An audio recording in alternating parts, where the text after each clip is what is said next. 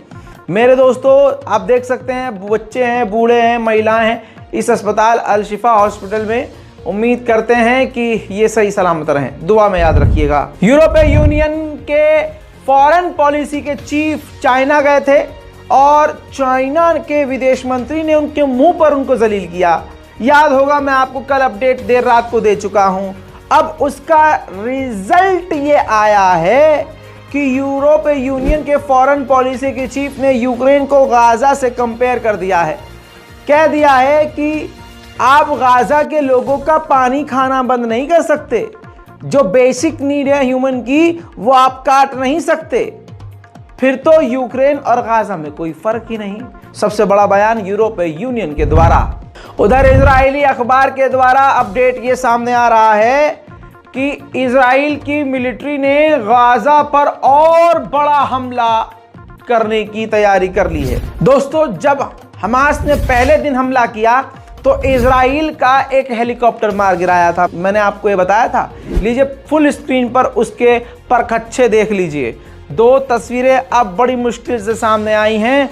बताना ये चाहूँगा कि ये वही हेलीकॉप्टर है जो टुकड़े टुकड़े जलकर राख हो गया है, बिखरा हुआ है। ये इजराइल का ही चॉपर है, इजराइल का फाइटर हेलीकॉप्टर है, जिसमें 50 सैनिक सवार थे इजराइल के। लेकिन इजराइल अभी भी छुपा रहा है कि वो सैनिक जिंदा हैं या निमट गए हैं।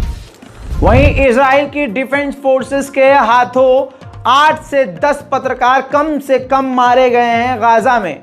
तो इजराइल की डिफेंस फोर्सेस ने कहा है कि हम माफ़ी चाहते हैं कि हमारे हमलों में पत्रकार मारे गए, हमारा निशाना पत्रकार नहीं थे। दोस्तों, बड़े बड़े ताकत, बड़े बड़े दुनिया के देश किस तरह से फिलिस्तीन को अब दबा रहे हैं, किस चीज़ से अंदाज़ा लगा लीजिए। ये फिलिस्तीनी राइटर हैं, ऑथर हैं, इन्होंने किताब लिखी और आपको पहले बता दूं कि ये काफ़ी फेमस हैं और काफ़ी ज़्यादा इनको अवार्ड मिल चुके हैं।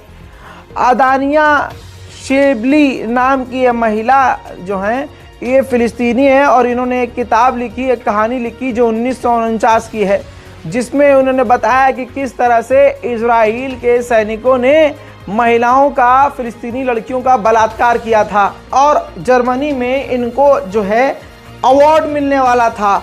जी हाँ, जर्मनी में इनको नोबेल प्राइज़ मिलने वाला था, लेकिन हालात को देखकर जर्मनी ने इनके अवार्ड को ही कैंसिल कर दिया। ये चल रहा है दोस्तों। उधर कुछ ही वक्त पहले इजराइल के हमले में एक पूरा का पूरा कुनबा बिखर गया है, पूरा का पूरा अपार्टमेंट मलबा हो गया है। अल जलाल वल जमाल वस्सनाह वल बहा फी रुबा वल हयात वन नजात वल हना वल रजा फी हवाक